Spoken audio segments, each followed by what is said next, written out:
No one's gonna die. No one's gonna die. Right. You might have said it at the... Here we go. What a beginning to the podcast. No one's gonna die.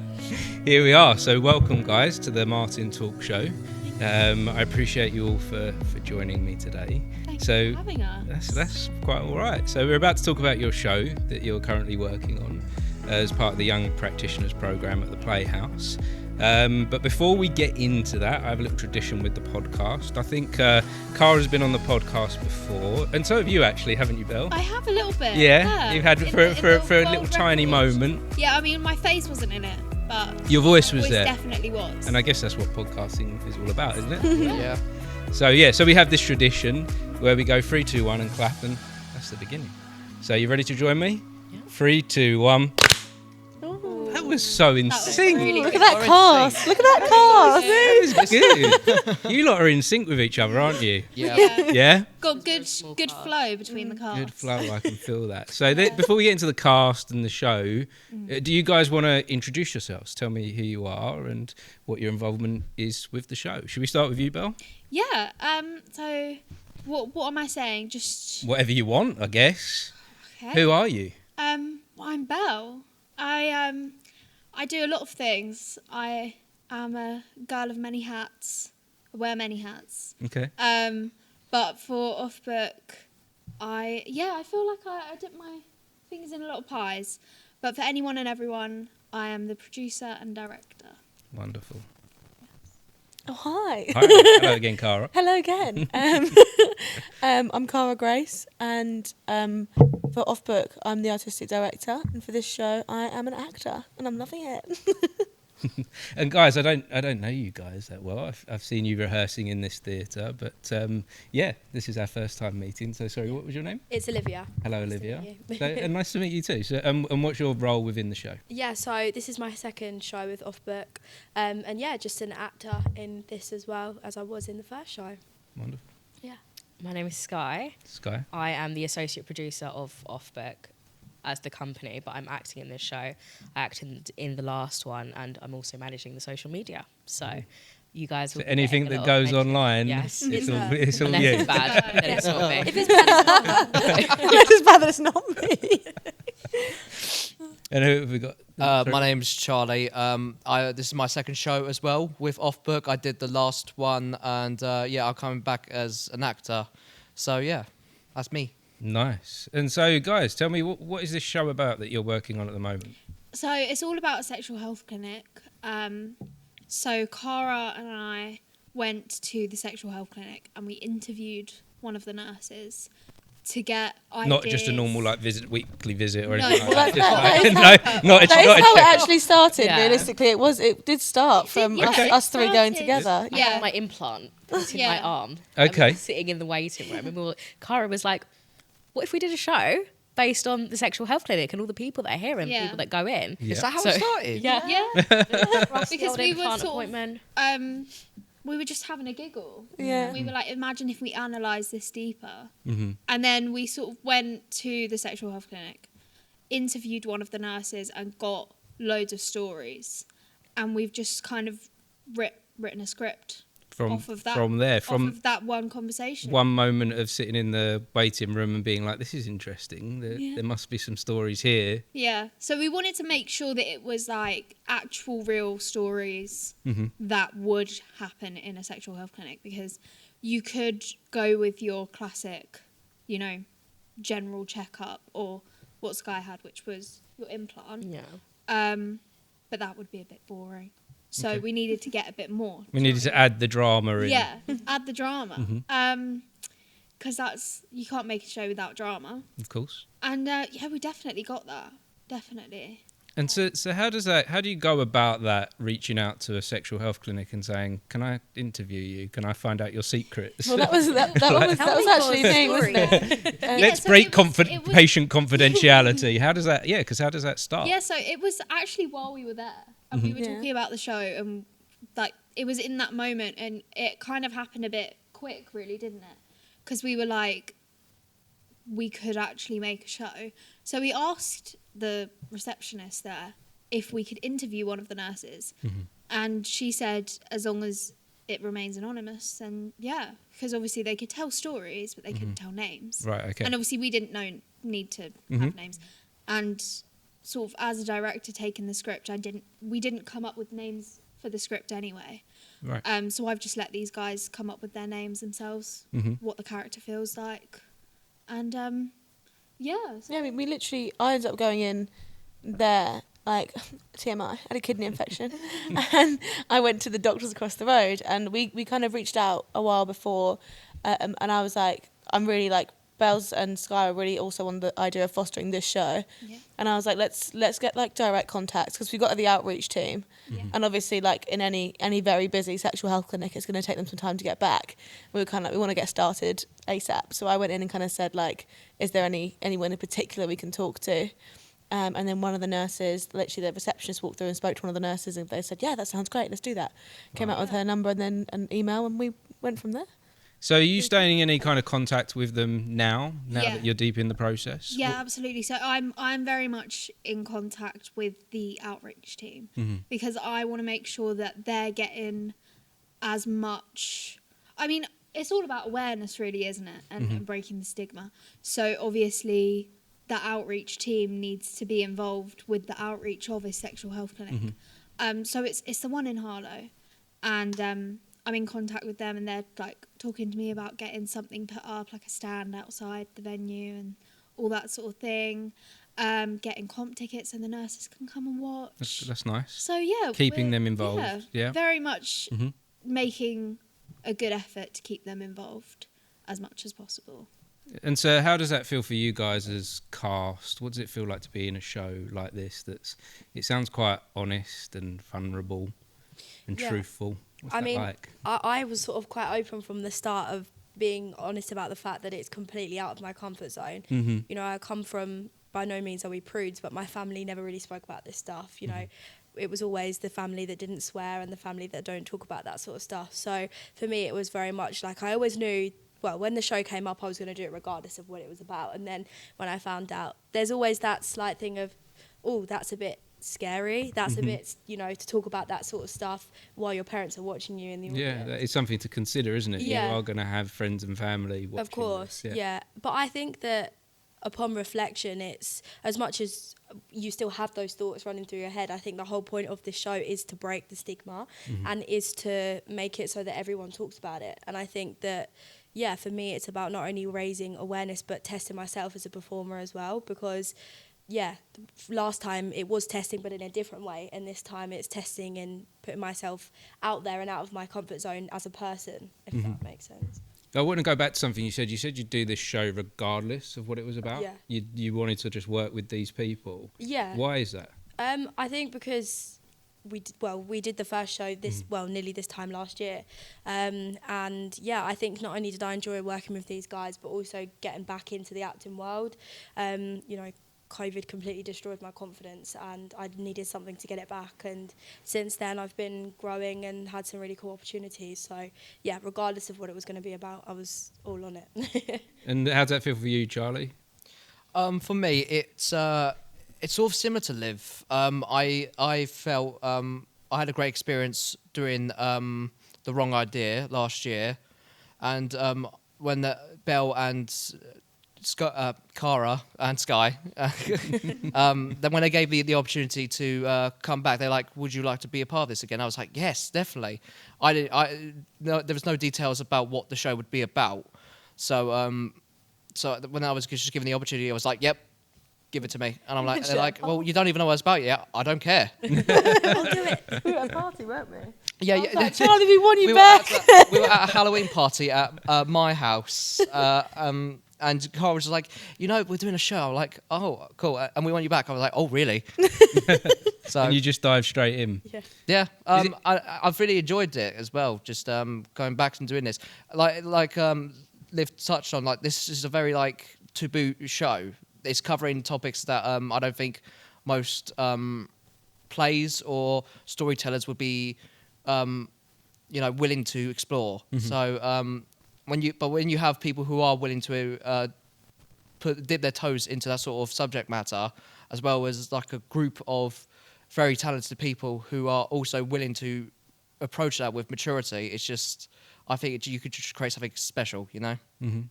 And so, Skye, any idea why this is such a taboo subject for plays to touch on? I'm so glad that you asked that. She's the perfect one to ask. Yeah. Come on. Personally, I view myself as quite a sex positive person. You know, I don't think that it's anything that people should be ashamed of. Mm-hmm. Sorry, what does that mean to be sex positive? So, in the sense that I'm the youngest one here, right? Mm-hmm. But I do feel like if people want to talk about stuff or they have questions, I do feel like I am a good person to go to. Because I'm knowledgeable. I research stuff and I know a lot of stuff. I've been going to the sexual health clinic since I was like 13 years old, you know, to get checked up, because I think that that's a thing that needs to be done.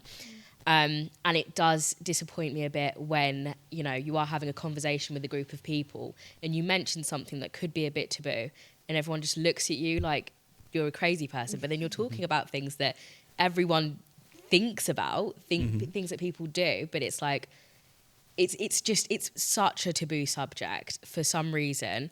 And I think that this show is quite handy for the cast and the audience to just be reminded that it is normal. All of these things in the show are normal things. It's not shameful to go to the sexual health clinic. I did take Cara and Bells with me, but that was purely because of the needles. You know, I can go by myself and I don't feel nervous about it because it's a normal thing and people should feel comfortable to do those things by themselves with other people. But, you know, it's harmful, I think, more harmful to keep it as a taboo, because then you're missing out on information about your body that you could be knowing, but you don't, because it's a taboo. You don't want to go to the sexual health clinic. You don't want people to see you going in there.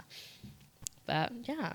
So by doing a show like this, are we hoping to make a change in any way? Absolutely. I think, I mean, even for me, I've literally never had a general scan, a general checkup.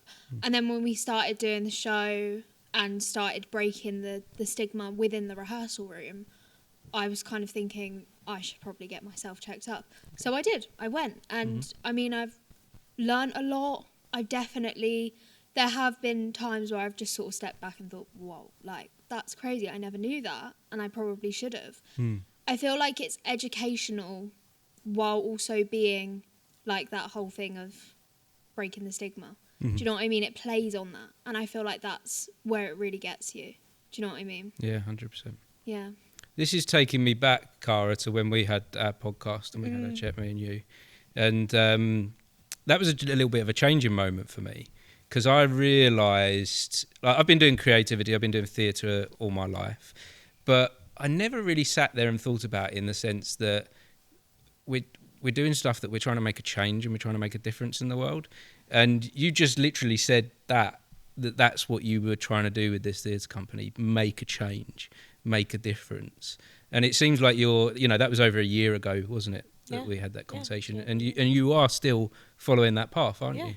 100%. We're trying really hard with this show, especially because I think it's such a, like, I mean, we could say the word taboo as well, but there's such a big thing in that it's not like, I think if you hear things, we go, yeah, we're doing an educational piece on sexual health. Like, that doesn't sound to people who are not sex positive or not on sexual health that interesting. But we're also, what Bells has managed to do as a director has captured every little quirk of it that you end up loving when you go there, which makes you want to go back because they're so lovely. And that, like, I think when I sat on the podcast last year, I said, I want to make change. And that's why I've got Bells and Skye, and I've got a great team.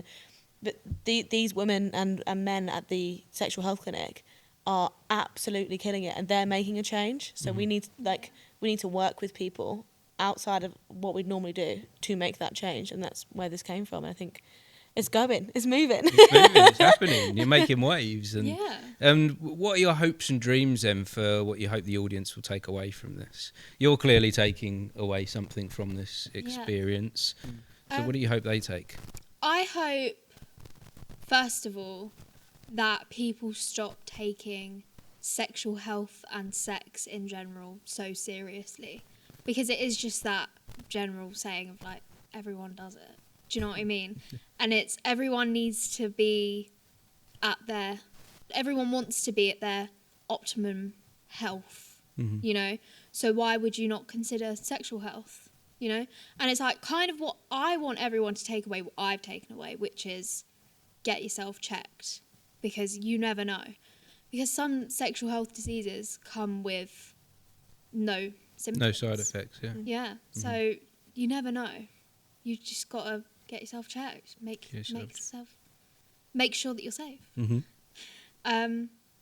Yeah, and I hope that people just kind of have fun, really, watching it. I do. So you're having fun being in it.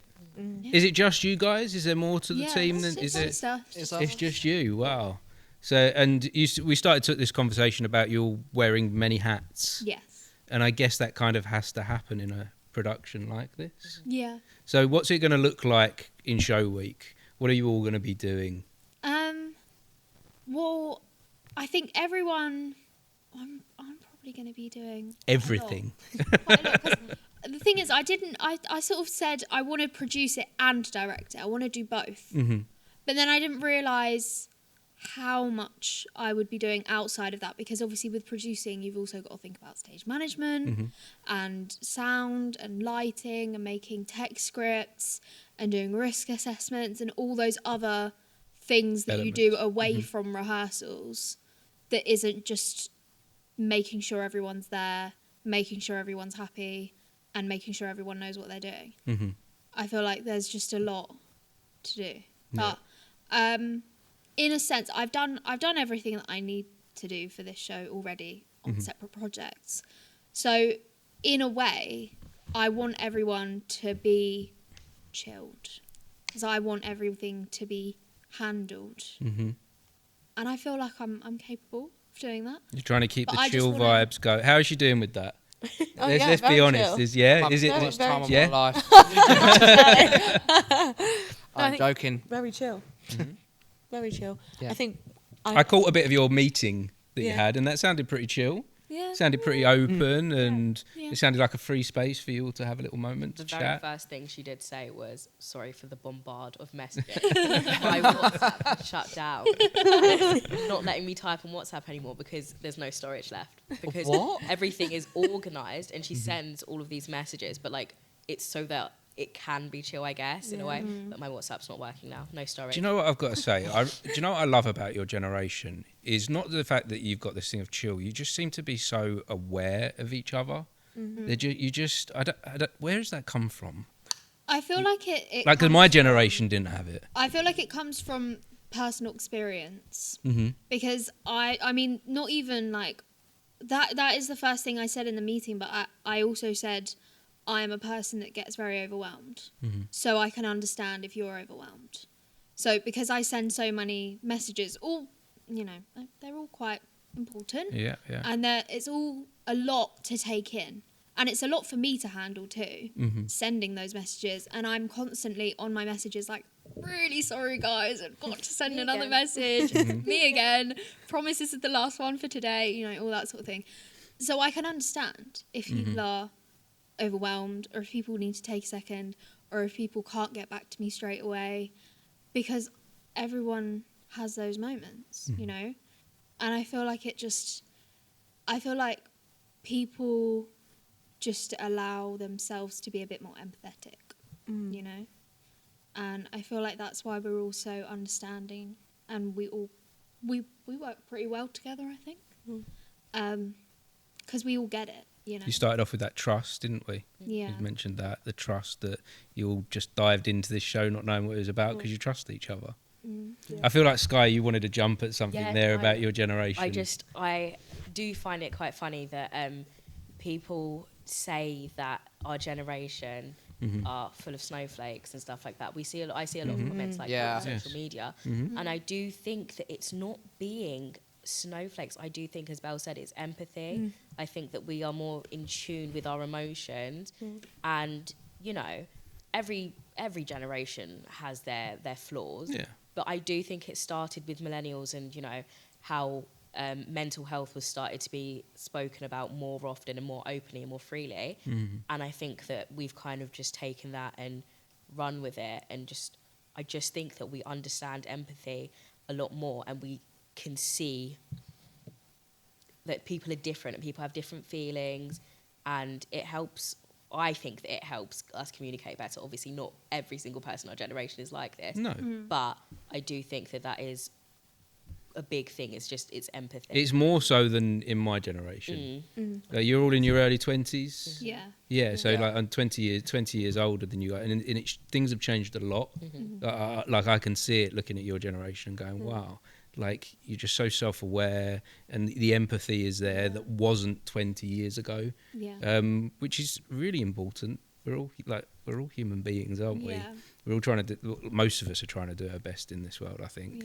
And it's difficult, isn't it, at times? Yeah, I think even like when we started the project, I remember I didn't tell anyone straight away what we were doing, but then we had a meeting and I had this slideshow, and I like sort of listed off a few things that I wanted to do as a director, and a big thing for me was keep everyone in the loop with everything at all times. And that includes, like, in a professional production, you probably would tell the least to actors, but at the end of the day I don't see it as I'm doing everything on this side and they're doing everything on this side. I'm seeing it as we're all doing it together. You're kind of sharing the load. Yeah, and I feel like that's where we're also understanding of each other, because we all know that we've got our own lives outside of this. We've got our own things that we need to be doing inside of this. And yeah, I feel like we just get it. Yeah, that's an interesting take, because like, so for me, I'm doing a show right now. Yeah. And I had a technical problem at the beginning of today, and I didn't tell my actors that there was a technical problem, because I was convinced I could fix it before the show. Like there was a chance that I might not be doing the show on time or at all, but I didn't want to tell them because I didn't want them to stress. Yeah. So I left it and I fixed the problem, and they were none the wiser, and they carried. There would be now when they watch this, but now they're gonna know my secrets are out, and they're gonna be like, what?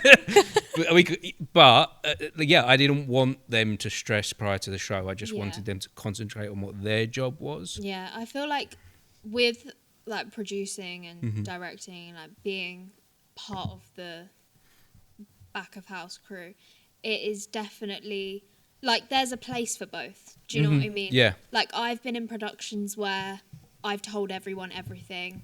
I've been in productions where I've been told to tell people nothing. And this, for me, telling everyone everything, has been the best outcome. But a lot of the time, when I didn't tell anyone anything, it would all go tits up. In the last show we did, it was a very different energy. Me and Bells as directors are very different, and we had a much bigger cast. So we had the kind of, as a director, I kept things fairly separate, but also kept things that needed to be said in the loop. But there's the balance of it. And I think working with Bells now and being kept in the loop with a smaller cast is so helpful, I think, for everyone to feel like they're on the same page. Whereas the last show, when we did The Wrong Idea, I think there were times where things had to be kept as to not stress out the majority of the cast, which I think might be the same with you. With it, like if you're dealing with a big group of people doing the show, the last thing you want to do is tell one group, they tell the other, and then it falls. But here, if you for Bells, there's no groups. You know what I mean? There's also it really helps like us all. Like I trust everyone in the cast and Bells as a director as well because of this. It's funny me telling that story about earlier today where I'm not keeping things from the cast, because I do believe personally that the best outcome comes from telling the truth. Like in life, honesty like, is the best policy. It really is, and for years I lived my life like keeping everyone safe. And like keeping everything from everyone in like my personal life and professional life, and it never worked out. Whereas I seem to have worked out how to do that in my personal life, but in my professional life I'm realizing I'm still doing it. I'm still keeping things from people, trying to keep them safe, and maybe it's not the best thing. I don't know. I think there's definitely places for both, but I think especially since the only kind of, I don't really know. Everything's sort of down to me for the show, apart from obviously the advertising is Skye's job. But I feel like if I didn't have anyone to tell, which I don't now, Like, I just feel like I'd break anyway. The pressure might be too much that it goes wrong. I'm a yapper, and if I have something to say, I can't keep a feeling to myself. I have to let things out to somebody else, and I have to just put it away onto someone else that doesn't care about it as much as I do. Okay. And I feel like this has definitely come into play during this project, for sure. Feel like if I couldn't tell you guys anything. And how do you guys feel like this as the cast then? How do you feel that this is working, this honesty is the best policy? Well, because we, the three of us are Offbook Theatre Company, I feel like I'm immune to this question because as soon as something happens, it goes. Because you would be in the off group. Yeah, so Olivia, I think for me, it's I live my life of like honesty. I have the most like guilty conscience ever. If I do like 1% wrong, I'm like up at night, oh my god, you know, you can read it all over my face. So I think for me, I do live my life like that always. So I like to surround myself with people that live their life in the same way. Like I hate people that are closed off. I love honesty, I love communication. That's the way I live my life in every relationship, you know, family, friends, relationship, everything. And so I think to come into somewhere where everyone has that same sort of, you know, mindset is quite refreshing for me, because I have worked in places where, you know, if it's something more corporate, if it's something more, you know, on TV or something, and they're quite like rigid and strict, and you're only called when you're called, and that's what it's like. So to work in a situation like that where it's transparent is, it's quite nice, because I think there's often you know, like a stigma in the acting world where you are below them. You know, they call the shots and you're below, and you come running when they tell you to. Yeah. So to be in a situation where everyone's even is quite nice. If you know, I don't feel below anyone, which is I've worked as an actor on things, and you're kind of expected just to turn up and do the job. Yeah. And that's it. Don't have an opinion or a voice on anything at all. Yeah. If it's cut, it's cut, and if it's kept, and that's it. They make the choices. You do what they say, and obviously, you know, I understand that works sometimes, but it's nice to be in a situation where you can make the decisions as well. Yeah, I feel like also on that, I feel like I've given everyone responsibility in the sense that like we came into the project on a very heavy R&D basis, and it was more sort of like everyone was going to be building the show, and so I wanted everyone to trust me. And I wanted everyone to know that I was going to be honest with them so that we could create that safe space. And I feel like honesty, in turn, creates safeness. It creates trust. And that's what I wanted. And I feel like it builds teamwork. It really does. 100%. Like, as we're all laying it on the table, we are trusting each other with, if it's something like personal or work related or something to do with the show, like is there something that's making us uncomfortable, we all trust each other to just share it, and you know that builds trust. As Belle said, it builds trust, it makes us work better as a unit, and it just makes teamwork is makes the dream work. So that's a nice little outtake there. I'll use that one, Charlie. So Charlie, let's be honest. What's it like working with a group of girls, female-led show? Like we're treading dangerous ground here, aren't we? I know. He's looking at me like, do not ask this question. Go on, Charlie, give it a go. I assumed it was going to come. Don't bring it. Don't bring it. So are we doing okay? Yeah. No. No. I assumed this sort of question was going to come, but that's fine. I'm honestly fine with it. I mean, it's not. I don't see. But some men would be quite intimidated. Yeah, I think they just need to grow a pair. So, the way I see it is that when you go into working with anyone, like as a group, you're small or big, you just need to see everyone as equals. And when you have certain people come in and see it as like a gender thing, it can get a bit I don't know what the right word is, but I don't want to come in here and just see it's like, oh, I'm working with a load of girls, like, oh, this is going to be like, I don't know, whatever the reaction would be, but I just come in here and I'm just having a good time working with my friends, and I'm glad that they I'm hoping they're having a good time working with me, and I'm I'm doing the best I can as a male to help with their shows and their female-led messages. So yeah. I think you said that beautifully, Charlie. Thank For you. men. Charlie's Well great. done, thank you.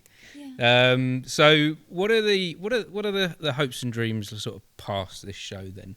Moving on, what's next for It's Offbook? exciting. It's a good one, isn't it? I want to do.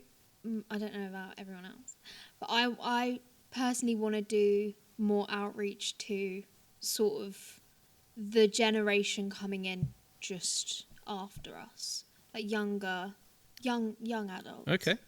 I feel like it will just be like really great to work with like young creative minds, give them some kind of platform.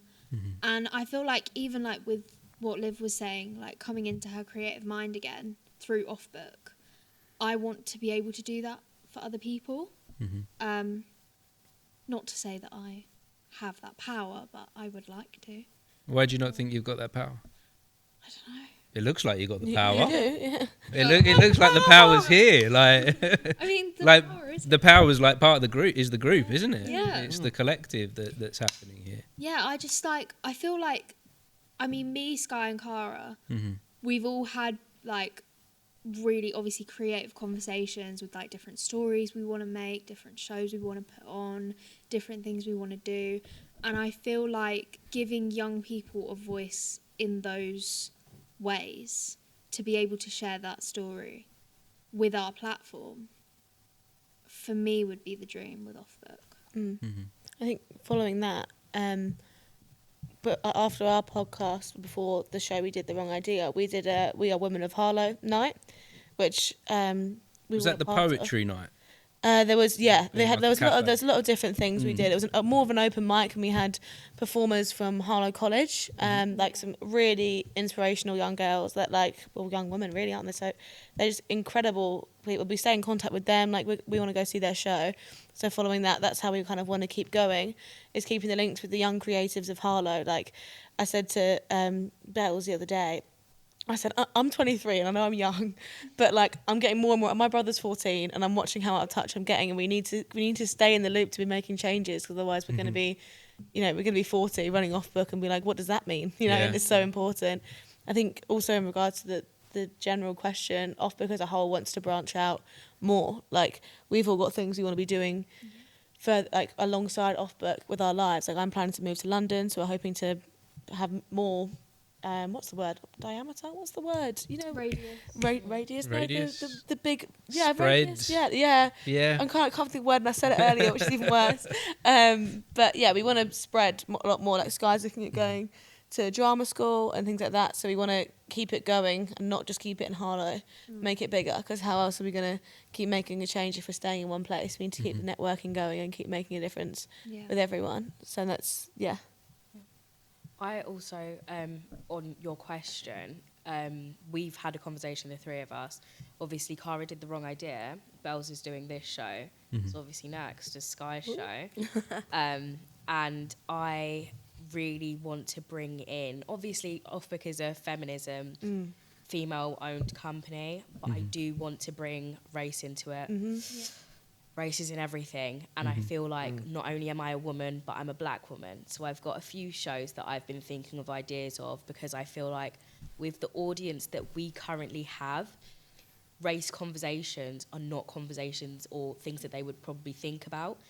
So the topics that I want to bring up are things that are going to make them think. It's like a completely different world to some people.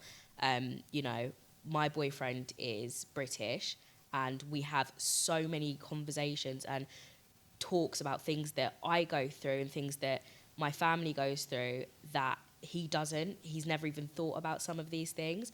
So I really want to bring that to Offbook. And I think that was a big part of why I joined Offbook, was because I have, as much as I am a woman, the same as these girls, these women, I am a black woman first, and I have a different outlook and a different experience in the world to what they would. So I really do want to bring that into Offbook and talk about race more, most definitely, because we haven't touched on that yet on any of our shows. And so what does your typical audience look like then?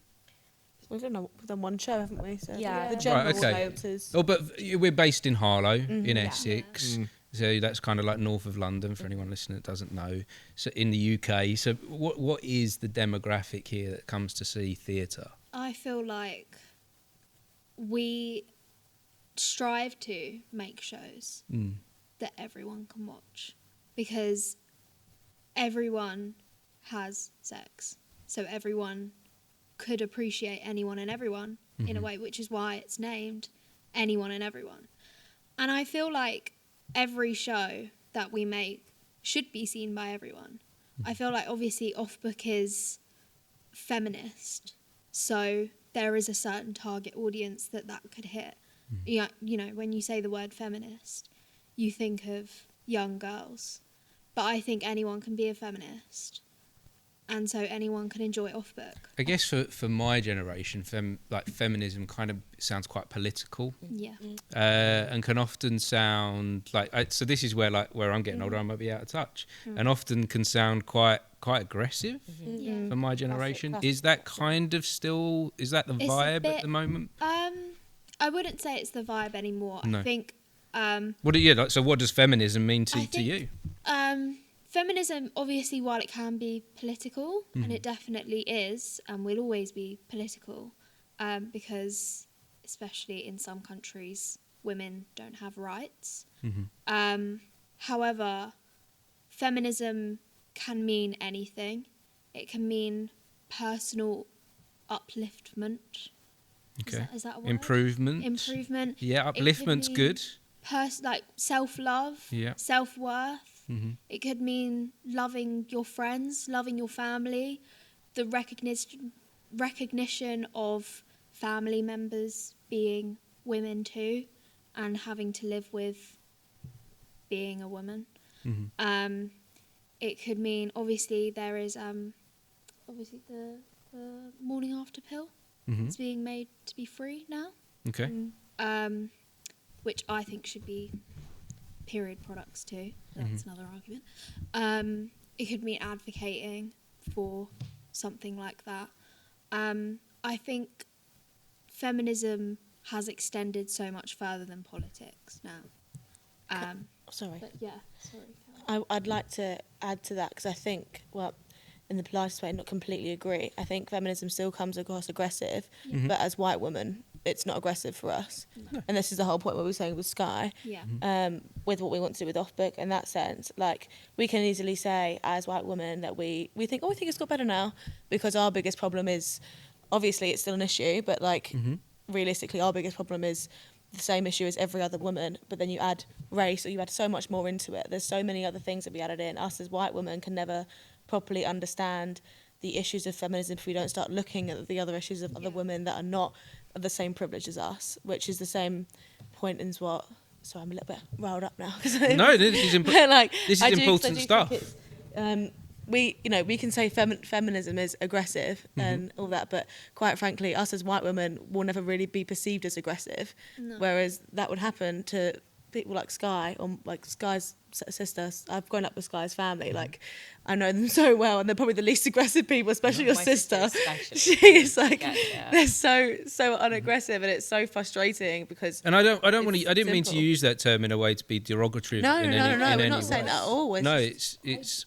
Sorry. Yeah, go on. I was just going to say that I do agree with you that I think that when you will mention feminism on, there'll be a page that's called feminism, and they'll be talking about something that's completely valid, but in the comments there'll be people going, oh, another feminist. And I think that what most feminists, we're not confusing misandrists and feminists, most feminists are fighting for human rights. I think that feminism should never rights for all of us as human beings. Yeah, exactly. It's a human right. And I don't think that should have to be political, although unfortunately in some countries politics does come into play in that.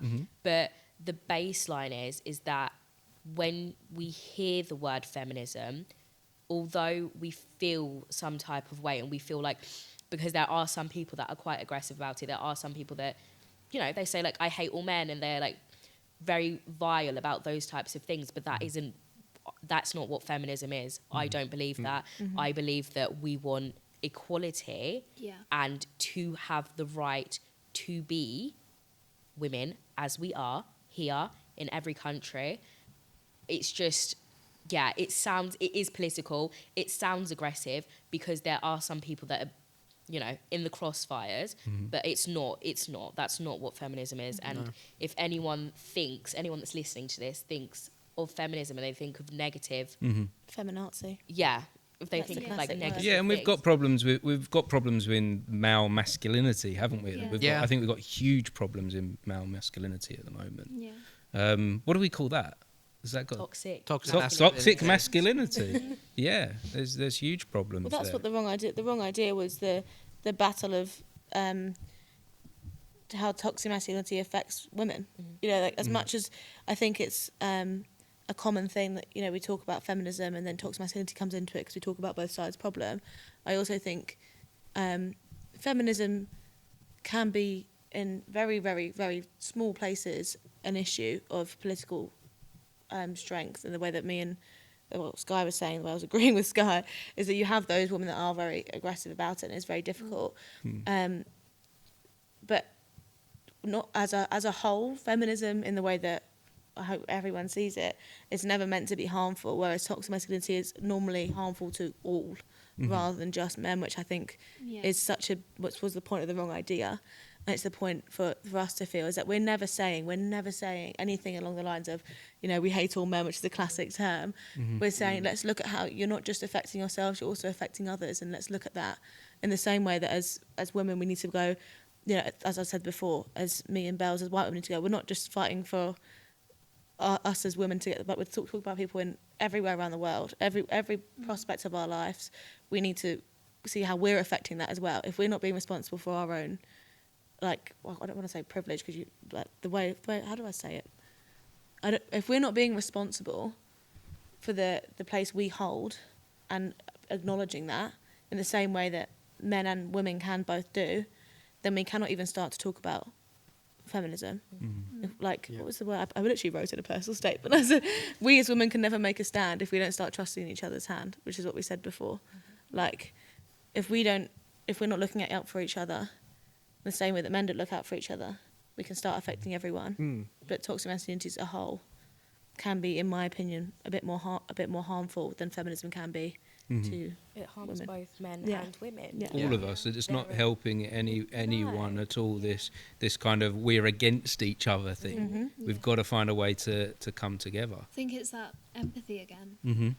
Learning how to understand each other, because I think a lot of men especially are highly uneducated about women, and I think that's shouldn't be a thing. Yes, yeah. I think women are as well, though. I'd say a lot of us are so uneducated on our bodies, on our rights, on everything else happening to other women around the world. Like, it's so simple. Like, the common thing is, oh, it's happening in America, it doesn't affect me. It's happening in Africa, it doesn't affect me. Like, it affects everyone. You need to buckle up. Do you know what I mean? And I think as well, I know we're talking specifically about feminism here, but just to flip it as well, I think there's so much that we as women don't know about men, and there's so much that men don't know about women. You know, there's such a stigma that, you know, men have this big tough exterior and that they don't cry, and that, you know, it's like they've got it all figured out and that they know what they want and it's so easy for them. And just like with us, it's not always the case. You know, there's so many people struggling behind what you see that maybe aren't open to talk about it. A huge problem for men is suicides. Of course, at my age,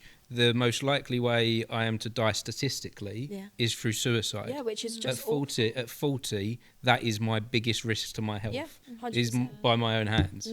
That's crazy. Yeah. That says there's something wrong in the world to me. Yeah. And that's why I think it's about seeing it as a whole. Obviously, we're talking specifically about feminism, and not to take away from that, but I think ultimately for me, one thing I want to get out of it is just to see everyone as one. You know, just because of how you were born, or, you know, how you look in that regard, like everyone's the same in the sense that we all have our own battles, we all have things that we don't like about ourselves, we all have things that we question, we all get discriminated against for even the tiniest things that maybe we don't know we're being discriminated about. You know, even like in drama school when you apply and they don't want you because they've already got a brunette that day, you know, even though you might be the best one there, it doesn't matter because they've already found her, you know.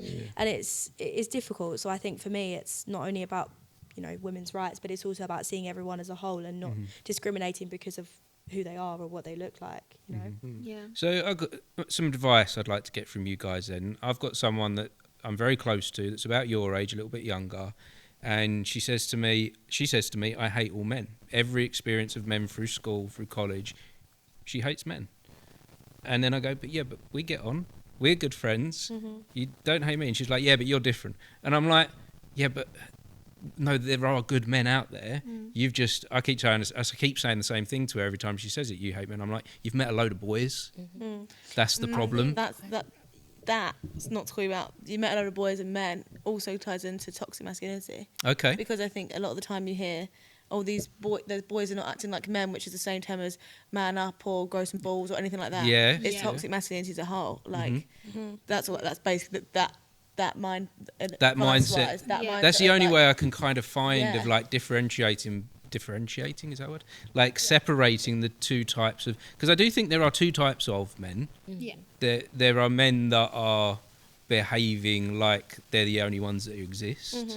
And then there are ones that are being empathetic towards others. Yeah, and I think for me, when I don't know what we're referring to specifically when we say hate all men. For me, that's usually in a relationship sense that you hear people, because I've said it up until relatively recently, I've said it, I hate men. And I think to me that...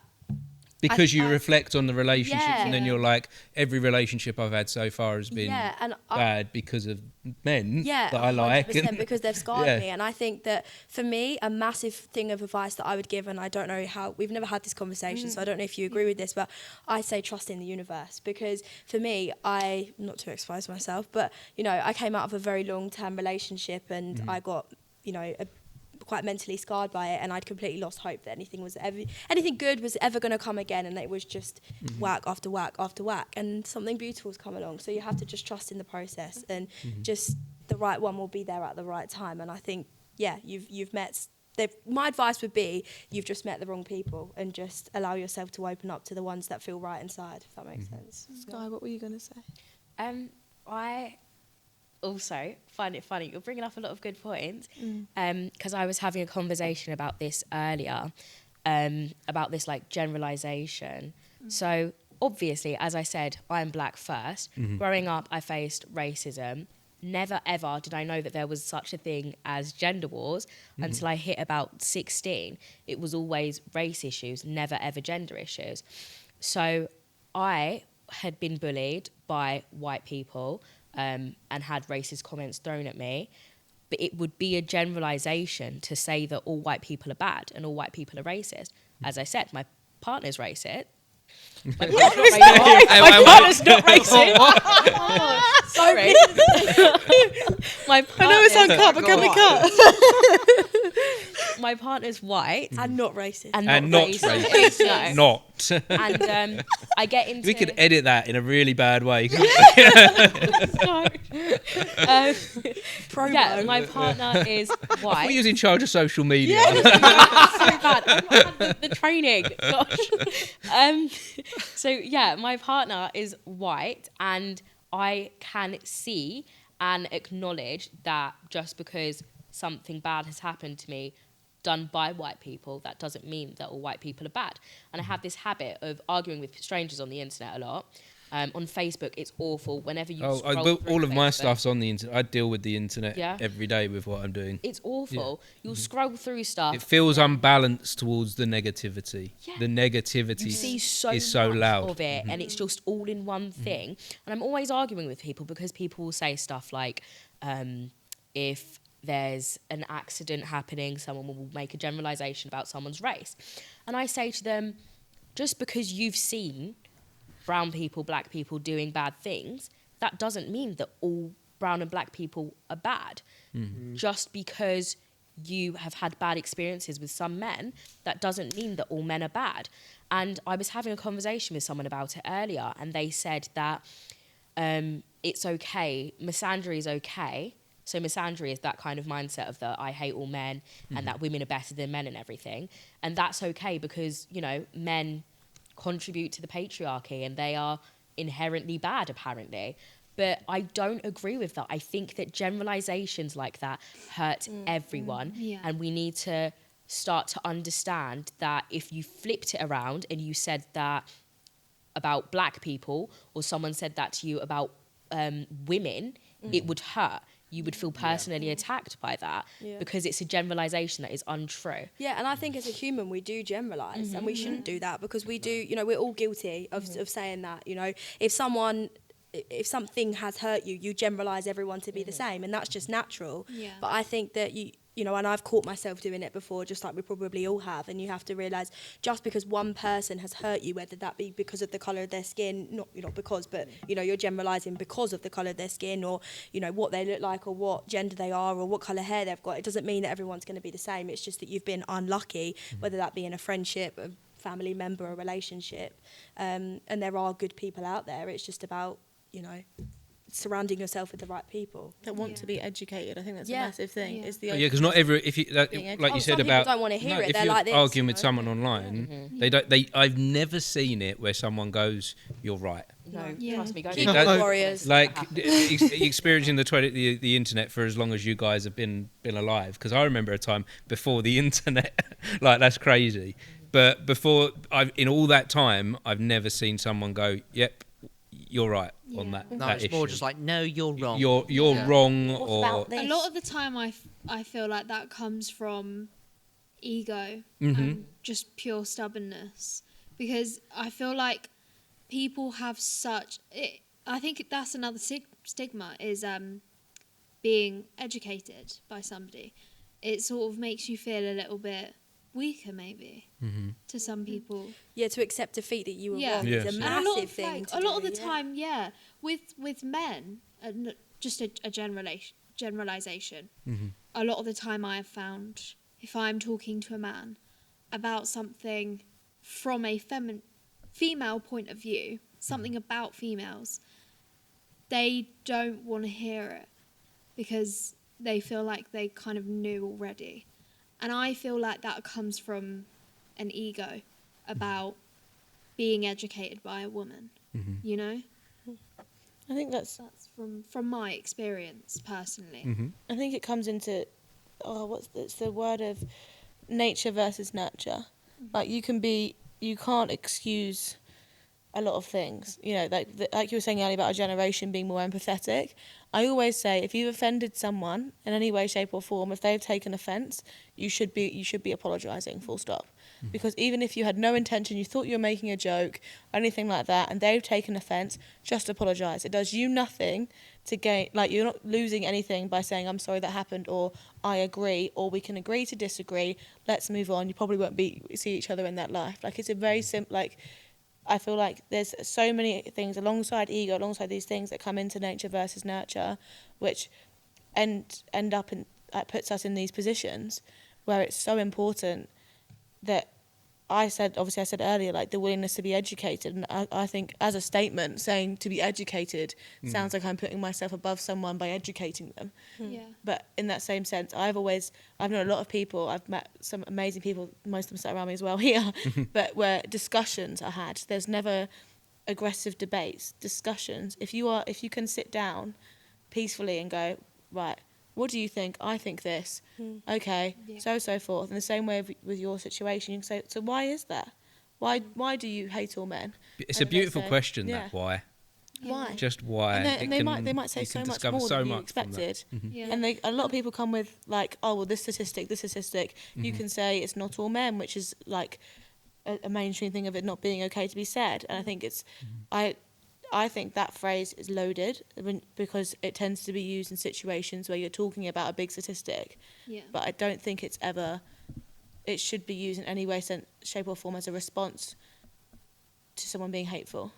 Yeah, and I think something quite important as well to note is that every opinion is valid. You know, even if it's something that's probably not, you know, I guess a taboo opinion. You know, every opinion is valid. I'm not talking hate here, but you know, if it's a valid opinion, you know, I've had conversations with people very close to me about topics, and they are just, you know, not willing to hear me at all. It's just their way or the highway, and they don't want to hear, you know. And even if your opinion is quite frankly valid or very, very likely to be the honest truth, they don't want to hear it, because if it's not their opinion, then it's not valid to them. And I think that's where it leads into some people just don't want to hear it. They just want to carry on in their life. They want to just put their fingers in their ears and just carry on, you know. And then you'll meet some people that are open, like you've just said, to sitting in a room and having a debate and having that conversation. And it's about, you know, educating the people that want to be educated, because some people just aren't, you know, they just don't care. And I think for us, we're trying to reach everybody and trying to, you know, get people to listen even if they don't want to. Well, I think the theatre is a beautiful way to educate, to inform. Someone once said to me, theatre is the empathy machine. Yeah. And I like that, because it doesn't, the empathy isn't forcing you to, you're not forcing a subject, you're not forcing opinions, you're telling a story. And it's open for them to interpret to that as they wish. Whereas in a debate or a conversation scenario, it can feel a bit forced, can't it? Whereas with what you're doing here, you're creating a story, and they can go away and think about that.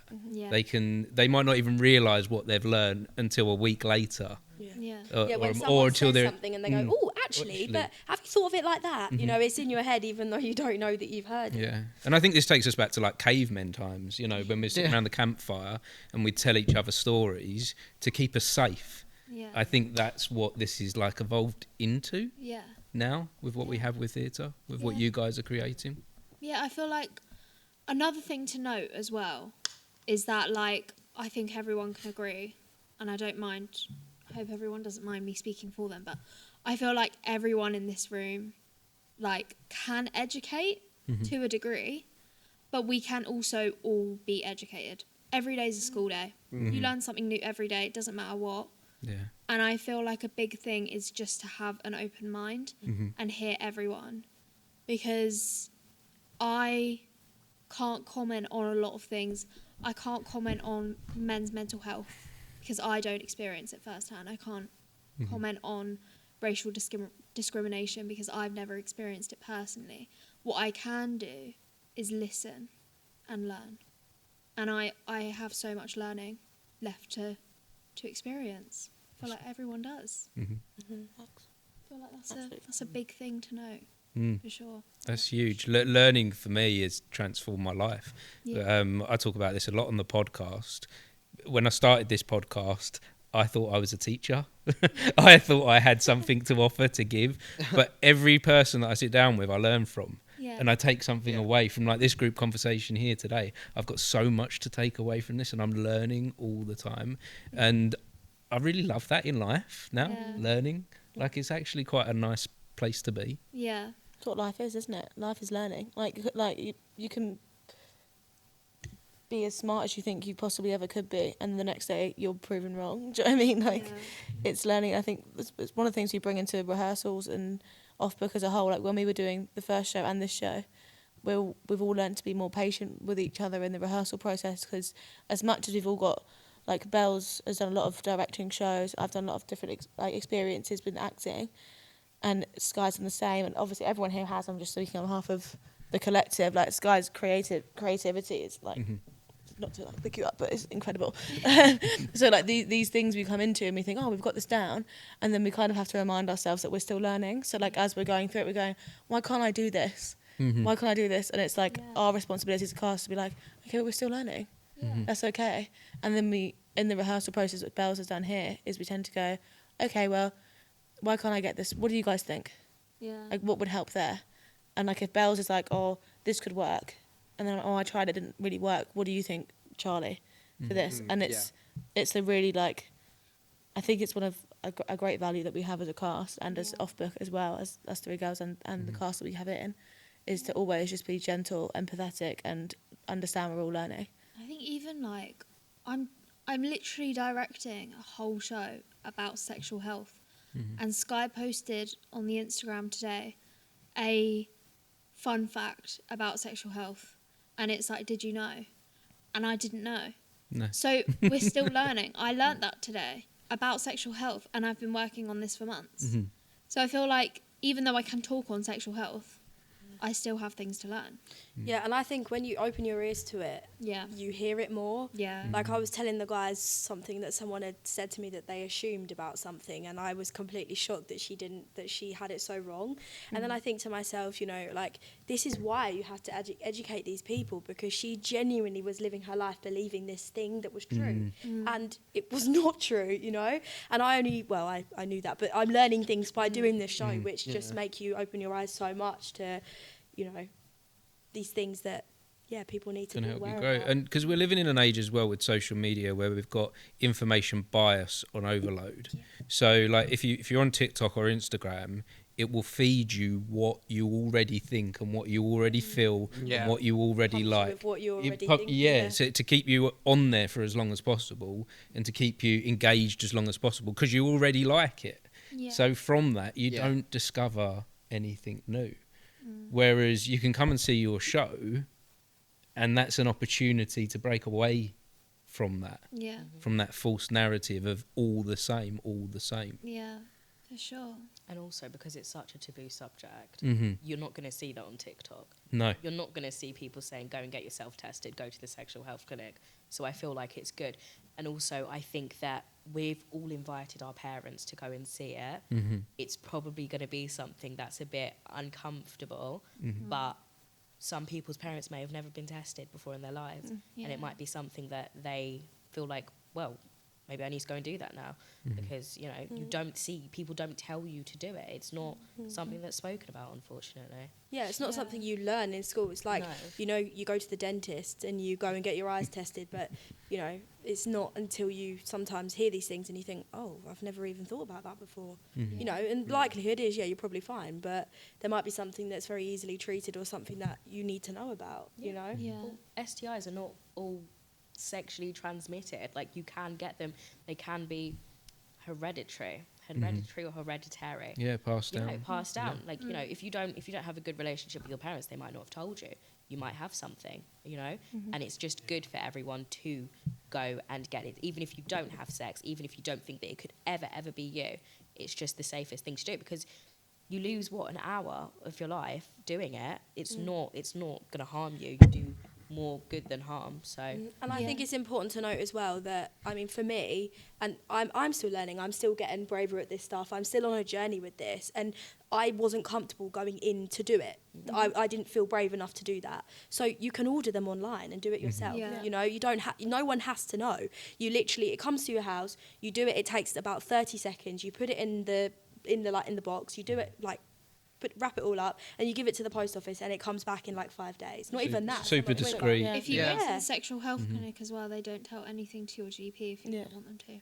Well, this is things that no one knows, and this is a big thing we said about in the show, is that no one knows these things because they've cut funding. Like, they cut funding consistently to these places. So what's happened then is their voice become a bit smaller through losing the funding. Yeah. Imagine cutting funding and then also it being a taboo. Like, you've got these two things that are battling against you all the time.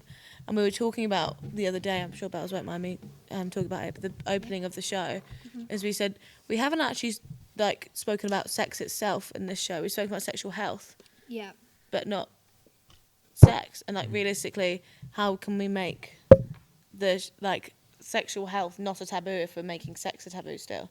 So it was like, we need to break down in bits, which is what Bells has been doing really strongly here. Yeah, I feel like there's definitely like, we've created a safe space to be able to work that into the show quite easily. I mean, we're all very open with each other as it is.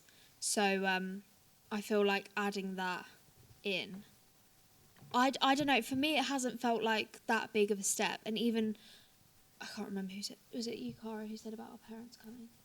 Skye. It was Skye. Well, anyway, about our parents coming, obviously now that we've added sex into it, that's like another layer on top of the cake. But I feel like it's all about exposure therapy. Like, you're not going to hear about I guess with the parent thing and friends coming to see it, family coming to see you, it is theatre at the end of the day. Yeah. You are telling a story. Yeah. This isn't, you're not doing your own life story. Yeah. And so there is a layer of protection there for you. Yeah.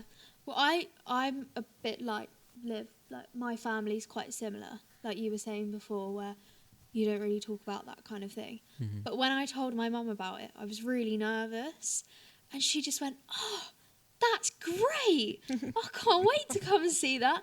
And she was so into it, and she like told my dad and stuff. Your parents are people too. Yeah. Do you know, like, Yeah. I'm always trying to remind my daughter and my son that I'm like, I'm a human as well. I've been like, everything you're going to go through, I've been through it. Yeah. Like, I promise you. Yeah, I just feel like my parents are quite old. Mm-hmm. My mum's 70. Well, okay.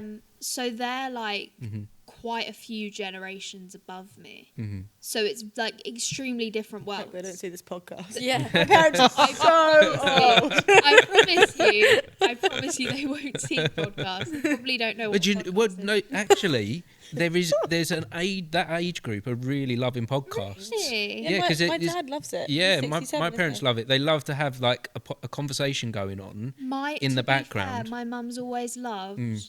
It was BBC 4 Yeah. does audiobooks. Yeah. She's always loved listening And to talk them in the radio. car. It's like you got a sense of like life's going on Yeah. over there, and you can engage with it a little bit and listen in Yeah. and come away and go back to it Yeah. and feel like you're part of something. I think with podcasts. Yeah, but there's so they always probably been a big already listen. difference, though, I think with me and my mum, Mm-hmm. because it's always been like, I think she kind of grew out of wanting kids Mm-hmm. while having kids.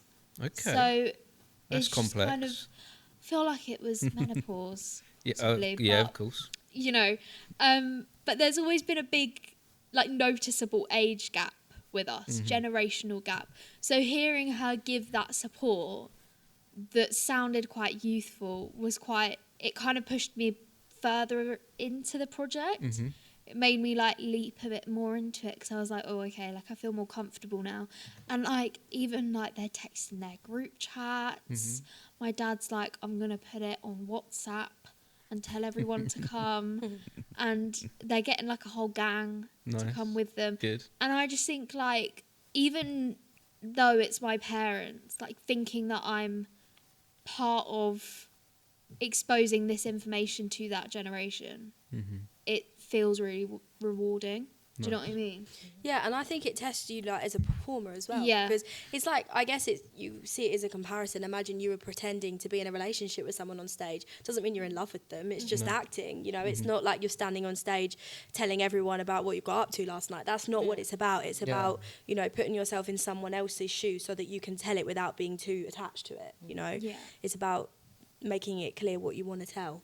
But Yeah. I don't have this. See, it's blah blah blah. Should we do? Should we move into the blah blah blah? You be there. I was saying this in rehearsals the other week, because I think my character, not to give too much away, but isn't known to be very sexually active at all, apart from like small little bits, and she doesn't really have any problems. I think that's okay for me to say. We kind of know what we're saying and not saying. But on that sense, like my dad, in like the same way with these guys, my dad worked with young people doing sexual health when he was younger. Okay. So like when I told my dad, he was like, "Oh yeah, fair enough." And I was like, "Do you not think?" And I was like, "No, that's great. I'll come see it." Yeah. And I was like, "No, but I'm doing sexual health." And he's like, "Yeah, that's great. Have you spoke about this?" And I was like, "Oh, that's such a great thing to be able to have, especially with like a father and daughter relationship, where it's like, oh, my little girl, she can't be, you know, like I saw Bells' dad in the pub. I was like, well, you know, it's my little girl." And My but dad didn't want to talk about it. he was like, well, that's my little girl. That doesn't happen. Like he lives in denial, whereas my dad, a different energy. But like as he should live in denial about these things. I understand that. Fair enough. Like, Yeah. do you know what I mean? I think like it's scary for a father to think of these things for his little girl. But like, anyway, but my main point is it's quite ironic for me to have my dad who's quite experienced in it, but for me not to be playing the characters that are experiencing it as such. Like, so like for me, showing to my parents, my character for me isn't like do you know what I mean? Like it's not too much of a big journey on the sense of like I'm doing these things. But she's very kind and motherly, I think is the way that you'd say. And I'm excited to show that, but I also think, oh, like, my boyfriend's parents are coming and this is crazy. This is the first work they've seen from Offbook, and like all these, like, but it's still such a journey, because when I'm having a conversation with someone and we're doing a scene or anything like that, I'm like, how would this character respond in that way, knowing these things and knowing these, like, when we first went to the sexual health clinic, I was like, this is crazy. They were playing apple bottom jeans. Like, there was like 7 different types of people in that sexual health clinic. There was a girl in a massive hoodie, there was us 3 having a giggle, there was a couple, like, there were so different people. But then in the background of this, like, what seemed that could be, with the right music, quite sinister, like, energy. But then in the back it was like, apple bottom jeans, and we were like, this is crazy, but as you should. Do you know what I mean? And that connects into the fact that we've obviously, not to give too much away, but we've added humour into the show as well. So, if there is anyone that's kind of cringing a little bit, then it's going to be light-hearted, you know. It's not, we're not sitting there reeling off facts and freaking you out and making you go home and sit on. It's not time for a lesson, is it? It's no. You're there to entertain. Yeah. And inform at the same time. Yeah. So Charlie, what's the what's the funny, what's your funny moment in the show then? Just the character, really. Like, not giving too much away, but he's that particular type of character, and it's been the biggest struggle for me as an actor, I think, ever, because it's been so outside my comfort zone. Normally, I feel like I get typecast into, like, very positive. I mean, I get typecast into, like, nice people, like, you know, but I've never had, like, anything so challenging as me being, like, open, because this character is a very particular type of character. He's that annoying friend you have at work, and not because they're a horrible person, there's just too much. And and for me, as an actor, I think that's just, I want to find the right balance between being, obviously, for the audience, you could tell it's too much for his colleagues, like, he's too much for them, but I don't ever want to feel like it's too much for the audience. I want them to still like this guy. So it's all about trying to balance the humour, because there is a bit that we start the show with a bit, I don't want to give it away because it's iconic, and if you want to know what it is, you're going to have to come see it. I can't remember who told me it, but when they said, this is what you're doing, I was like, oh my God, I'm down. And I don't know what it is, but I heard it and I was like, I want to do it. But I don't think any other man my age who is an actor would probably be willing to do it. Because there's thoughts going through my mind now. Yeah. Well, it's a surprise. But you know what? I've got to come and see this show. It's just about not being afraid to make yourself look silly. And just having fun. You're trying to entertain an audience. You're trying to tell a message. You want them to warm up to the story. And, you know, so when you have the serious stuff, they are open. They've been let in softly. So just I'm very excited for it. It's very, because I don't think we should be embarrassed as actors to do this sort of stuff. You know, we should be confident in doing silly things, not making us. Don't be worried about your image. How do we do that though? Because we touched on ego already. And as I think we've all got egos. I think the ego has an element of importance to protect us. So how do we deal with it as performers when we go out and do something like this? Act like a child at play. Yeah. I always said that. I think I said it on our podcast, actually. Is like, as an actor, the only way I can kind of embrace the silliness of each character I play. I tend to be cast literally as the same thing in every show I ever do. It's a running joke in my family, and it's the same in this show. But like the character I tend to play is someone quite loving, but also someone who can be a bit silly. Has got those little quirks. I can never find those quirks until I am feeling like I am 3 years old again, like getting myself into the mindset of like me and my best friend since I was a baby, Skye's sister.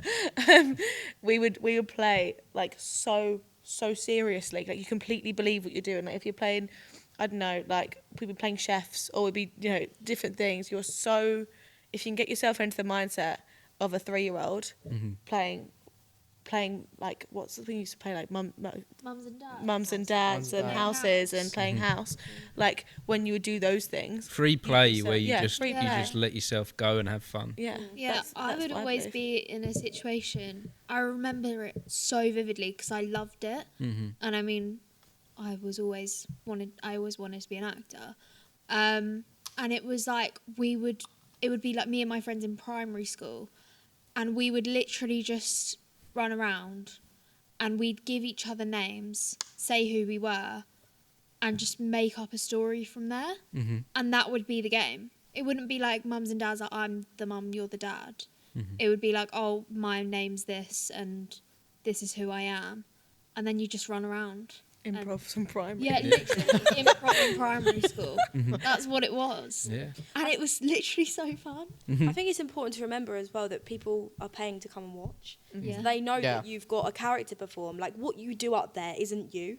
You know, what you say, how you act, how you portray yourself isn't you the minute that you walk off that stage. Yeah. So I think it's important to remember for your own self and for the people that are watching you that, yeah, this is someone that you're engulfing, and this is someone that you're, you know, people are coming to pay to watch, to be there, to see you and perform and perform your craft, really, I suppose. Yeah. Mm-hmm. So them all Yeah. combined is how I sort of view Yeah. it. And Add the pressure. Yeah. Amp up the pressure in there. That's a really good thing, because you can get the nerves and you can get the excitement.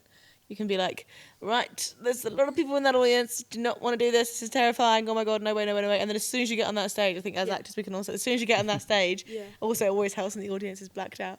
But when you can't see them. when you can't see them, but when you get on that stage, you are like completely no longer yourself. I always think when I get off a stage and I don't remember what I did, I must have done a Yeah. good job. Like, I have no idea what just happened. Yeah, it's very normal to have a heart rate of 200 beats per minute before you go on stage. That's fine. It will go. Yeah. And then you step out onto the stage and you just go through the motions that you've Yeah. obviously practiced and rehearsed. But you go into this, like, I see it as another level of consciousness Yeah. when Yeah. you're out there. Feels like it. And I really miss that place sometimes. I really love it. It's a really special place to be. But talking of special places, where I wanted to go to next then was, we've talked about play. What about you guys individually? Hypothetical here. If you could go back to your 8-year-old self and visit them and tell them about what you're doing now, what do you think that 8-year-old would make of it? I think she'd be quite happy. But I think that she would be upset that I never fulfilled my childhood bedroom dream of going on the X Factor and winning. Okay. Because I would always act that out. But I think I'd be quite It's not too late. You can apply at any age. Oh, I'm all right. Oh, you've changed your mind Honestly, on that one. the stage ship for me has sailed. The stage ship. Yeah, well, I used to do acting. Yeah. And I studied acting until 2023. And then I dropped out of uni. And then now I'm doing this. Doing You're far too young for any ship to sail. I know, but for now. Yeah, for now. That's okay. But I think she'd be quite happy. I'm doing something creative. I enjoy it. I'm doing something that I enjoy, and I am happy. And I think, like, whenever my dad would ask me what I wanted to be when I grew up, I would always get really overwhelmed because I didn't have a clue. But then my best answer for that question at any point of my life is happy. When I grow up, I want to be happy. And that's all that matters. And it doesn't matter where I am, where I've ended up. As long as I'm happy, I'll be fine. I think that's just it, really. That's nice. Thanks. And what about you, Cara? What would your 8-year-old make of what you're doing now? I think my 8-year-old self would... See, everyone here knows I'm very harsh on myself, so I think my 8-year-old self would tell myself to put together. I think she'd be like, you're doing great, but do more. Really? Like, yeah, I think she would, in the same sense that I would tell myself, like, I think she'd say, quite similar to Belle's, why aren't you and Stella touring the world and have got houses next door to each other, like you said you would do by the time you're 20, because when you're 8, 20 is an adult. Yeah. Yeah, of course. Like, like, it's very, yeah, I think she'd say, I like that you're doing something for a cause. I like that you're doing it for stuff you believe in. I've always believed in feminism as a movement since I was literally a tiny baby. I used to go to the marches when I was like really young. Same with climate change. Like, I think there's like a lot of things on that side, but I think she'd say, keep going but do better. Which sounds really morbid and harsh, and everyone's being really positive, but I'm being real, like, on that sense. Good to be real. I'm harsh on myself, but that's the way in my head, I get better. Would you have anything in return to say? I'm trying. I've got things planned. Like, watch this space. Yeah, watch this space and say, stop being so mean. You talk to me when you're 10. Yeah, and I'd probably just say, stay close to your dad as well, because my dad is the person who doesn't let me be hard on myself the most. Nice. So I'd be like, your dad's helping you out too. Don't worry, he's still going strong. Good. That's it, really. It's so morbid. And what have you got, Olivia? I think I'm kind of in two minds, a bit like you actually. I think there's 50% of me that thought maybe I would have it a bit more figured out, because at the moment I'm very much like, I'm self-employed, I've got lots of different things going on, and you know, stereotypically it's not figured out yet, you know, and I think that's, you know, I could talk about that for hours of, you know, what is expected of you in this generation, but so I think 50% of me would be a bit confused what's actually going on, but then the other 50% of me would, I guess, be quite proud that I've not been afraid to chase my dreams, and that I've stood up for what I think is right, and I've walked away from hard situations, and I've, you know, followed my dreams and listened to my heart. I think that's what I'd be saying to myself, and equally I think it'd be saying just keep going and don't give up, because now's the perfect opportunity. You know, you've got things on the horizon that are promising, and just chase them until you can't anymore. Yeah, that's a lot better. Go on then, Skye. I think my 8-year-old self would be pretty happy, you know. Associate producer of a theatre company. Don't think she'd know what an associate producer is, but that sounds pretty cool. But I didn't get to do like a lot of extra curriculum outside of school classes because we just couldn't afford it. So like in primary school, I used to help out with the younger years performances and stuff, just so that I don't want to say that my younger self knew that she wanted to keep her passion going, but it was something that I enjoyed at the time. So it was something that I tried to get involved in as much as I could. So the fact that I'm now 19 and I'm still doing it. Still doing the things you love. That's pretty impressive, considering I stopped during secondary school and then decided when I went to college that, maybe I want to do performing arts again, and that's maybe what I actually really want to do. I think she'd be pretty happy, pretty excited that. Sounds like you've always secretly known what you want to do. Oh my goodness, ask anyone. Ask Cara. You know, she's known me my whole life. I've been a very big drama queen since the day I was born. Performer. Yeah. No such thing as a drama queen. Performer. That's me. I think, honestly, my 8-year-old self would be confused at first, because I'm not going to sugarcoat it, I was a dumb kid. So if I told him that I was being an actor, he'd probably be, what's that? What's an actor? So basically, obviously, explain to him that, you know, when you're older, you get to have opportunities to be someone else. You know, those times on the playground you've played as a superhero or a supervillain, or you're a traveller to, you're like Doctor Who or something. You get to have those opportunities, and you get to have the if you want to, just go out there and try and audition stuff, because you're not going to get the opportunity straight away. Obviously, that's the reality of acting, but you know, there is a world up there, and there's an opportunity for you to tell and be in your own stories. So I think he'd be very excited to know that one day he gets to play the lead in Death in Paradise. So yeah, I think I also think at a young age I didn't know that was what I wanted to be, though, because, you know, obviously you're young, you've got your life ahead of you. I didn't know I wanted to be an actor until my induction day at Harlow College. I was supposed to do business studies, and I did the whole induction day at business studies, and I just didn't enjoy it whatsoever, because I was really just like a basic option, like, you go into business, you get, go into anything. But as soon as I was waiting for my mum to turn up, so she'd come and, the tutors would give the information about the course and stuff. I met a couple of my friends from secondary school, and they said, we're going to do acting. And I'm like, for real? Because I did shows with them at secondary school. I just, like, plays and stuff. And as soon as my mum turns up, I'm like, Mum, I don't want to do business. I want to be an actor. And she's like, what? I want to do acting. And she's like, what do you mean? I've turned up for business. I'm like, no, but I want to be an actor. I know what I want to do. So even though she expected to turn up for business, I dragged her along to the acting department, and yeah, my life changed there. It's not an easy thing knowing what you want to do when you're older, but I mean, if I told my younger self, I don't know how different it might have been. Would he pursue acting at an earlier age? But I do know he probably still would have enjoyed it nonetheless. Mm-hmm. It sounds It sounds to me like I kind of feel like we do kind of all know what we want to do. I think other voices get in the way, like other people and social constructs get in the way of what we should be doing. But yeah, I've got this theory we all secretly know. We all deep down, and we've just got to somehow find a way to be free and move into that. So what advice would any of you have for those 8-year-olds that are quite critical? Those 8-year-olds that are quite harsh, like those do better 8-year-olds. Like any 8-year-olds out that could be listening to this and they're like, well, I want my future self to be doing, winning the X Factor. Yeah. What would you say to those guys? Work for it.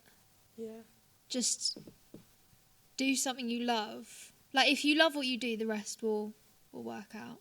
I think if you have enough passion, the opportunities come your way. Yeah. I think for me, it's don't care about what other people think. Yeah. Even now, I'm the worst for it. I care way too much about what other people think about me and what I do, and that stopped me from doing a lot in my life. That's a tough one. That one. Yeah. I'm still trying to learn with it. It's So am I. Yeah, I'm really, really bad with it, and I think, just who cares? Because this is your life, and the people that love you, and your true friends and true supporters will be the ones that stand by you no matter what. And you'll realise that. So I think just do it and do it anyway. Do it with love, do it with passion, and what's meant for you will happen. I think that's the way I see it. Yeah. I would say, as someone who's still the do better type to my person, I think with the phrase do better comes so much passion. So be patient. Don't expect, don't work your arse off and then expect it to be handed to you. Be patient, like Liv said, it will work.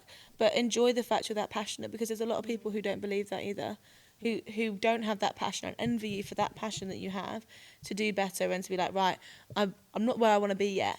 So be patient with yourself. Don't let yourself. I was just listening to these guys and thinking, yeah, actually, I'm actually quite good. Like I'm fine. But like in my head, I'm going, do better, Cara. That's not good enough. And at 8 years old, I was the same. And I think if you have that passion, follow it.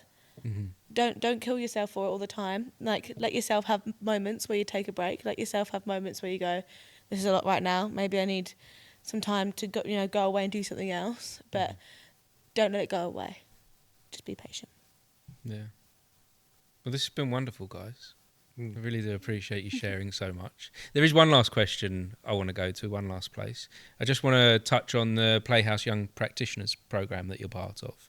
Yeah. How are they supporting you? What are they doing for you at the Playhouse? I feel like when I first joined, it was Nathan Stickley from the Playhouse who was running it. And he's a busy man. He's a busy man.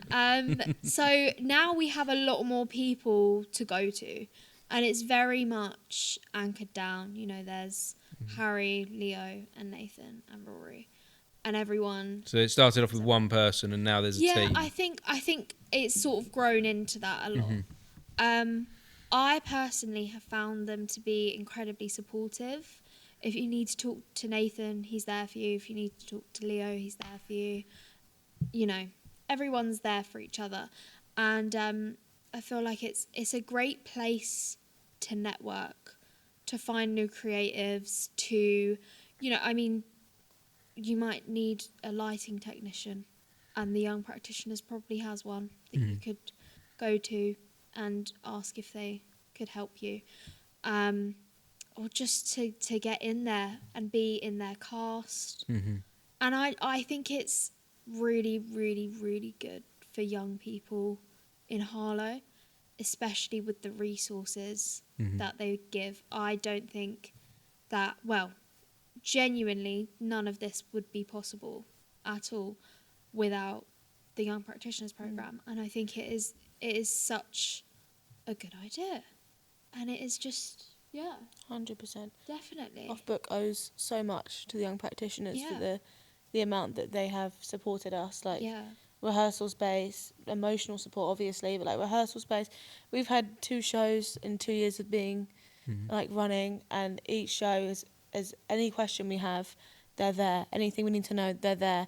And it's so, I wish there would be young practitioners in every part of the country for every young creative, because it's such a, I think as a company a lot of the time, like, oh yeah, we've got rehearsal space, but like realistically people are spending like insane money for those rehearsal spaces. Yeah. And Nathan, who started this company, has not this company, but started this practitioners group, has genuinely helped so many people. I didn't really know it existed until I went to go see 2 shows done with Leo in it, and was like, how do you do that? That's amazing. I really want to do that. Yeah. And then he's like, oh, it's young practitioners, and I was like, that's so cool. Yeah. And then when I came to Bells and we brought on Skye, I was like, I want to do it here. Like, Yeah. Do you hear the ghosts? Is that what that Yeah. is? Yeah. it's actually the ghost. Yeah. There's no one else in it. That's what I That's just not looked funny, at. Martin. There's no. There's, Martin, there is is no, no. that's... We're all together. Like it's fine. There was somebody there. There's nobody there. There's the ghost. I'm telling you. Shut it down. I'm telling you. Somebody there. There's I'm not turning around. There is nobody there. Nobody can come in. The shutters are down. Oh, I see. I knew it. At least I turned around. When I listened, I was thinking to myself, there's either a robber or should we run? There are ghosts in here. There are I was genuine. like, that is not a ghost. It's a very old building, I isn't don't it? think it's Yeah. safe. You're looking at Belle's looking at me like. I mean, Stop it. Because I spend a load of time in here and I've had so many ghost experiences Well, that. we're all going to pack up. And You're not going to be leave. here by yourself. No, but they're definitely friendly ghosts. They're definitely like. what- Apparently they clean. That was what pretty theatre cool. clean does as not well. have like some sort of like poltergeist? I've even named one. Yeah. Sue.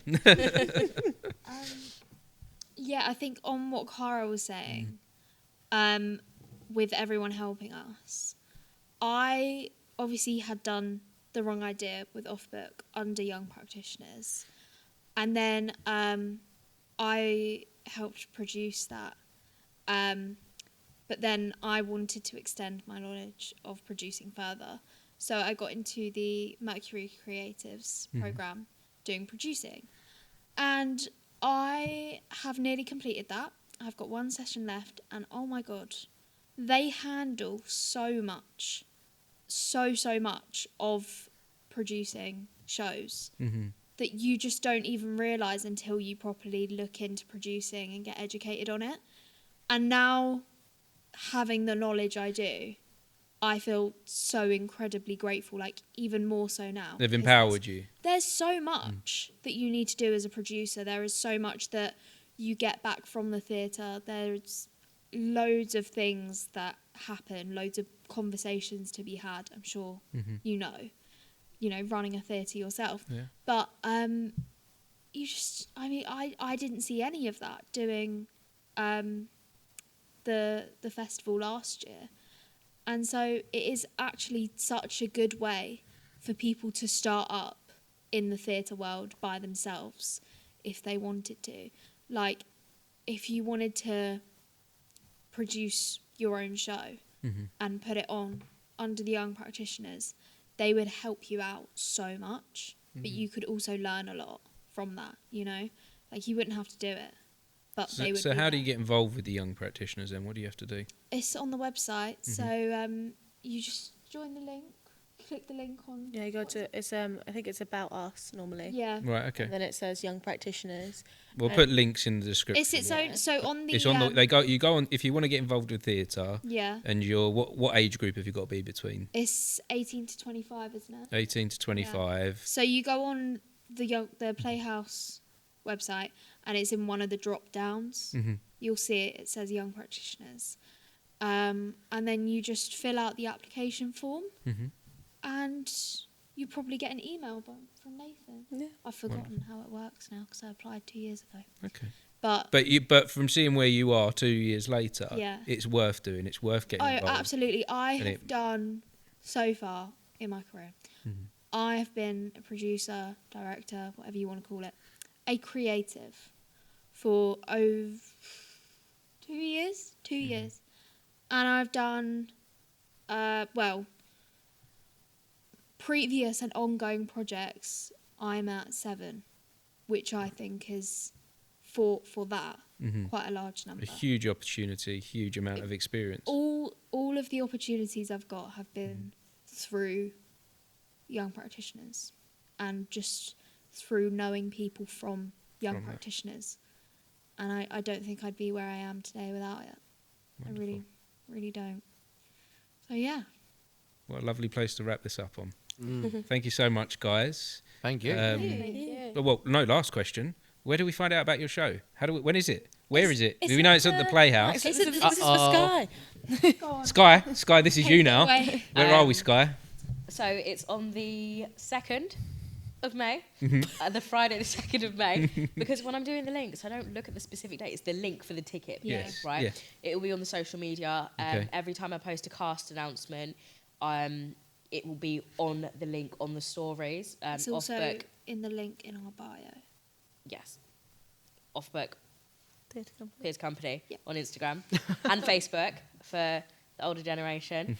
And it's in the link in our bio, as it's going to say. And every single time I post on the story, it will be on the link there, and you can buy tickets. Also, with the Did You Know post, they're also interactive. So give Offbook a follow and interact with our Did You Know post so that we can see if we've educated people. Okay. It's quite interesting. Lovely. But everything is on the social media. It'll be in the link on our bio, and some other helpful information for some topics that we're going to cover in the show.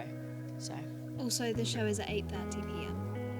Lovely. A bit late. it will all be on the link. So yeah. Well, I look all forward the to coming to see it. synopsis. Yeah. Also, it's pay what you can. Okay. I was literally just about to say it's Yeah. affordable. Yeah. as well. It's an affordable show. So Um, if you've got £2, drop £2 Yeah. in. Yeah. If you've got It's if you've £2, got £20, £5 or £10, and then you Yeah. can make a donation afterwards if you want to. But it's all optional. You can just pay what you can. Lovely. Buy your tickets now, cowards. Buy tickets now. See the show. It's really great. Thank you so much. And if anyone has been watching or listening, we appreciate you for joining us for this conversation. Thank you Thank so you. much for listening. Wonderful. There we go, guys. That's Yeah. it. We're done. Amazing. Oh.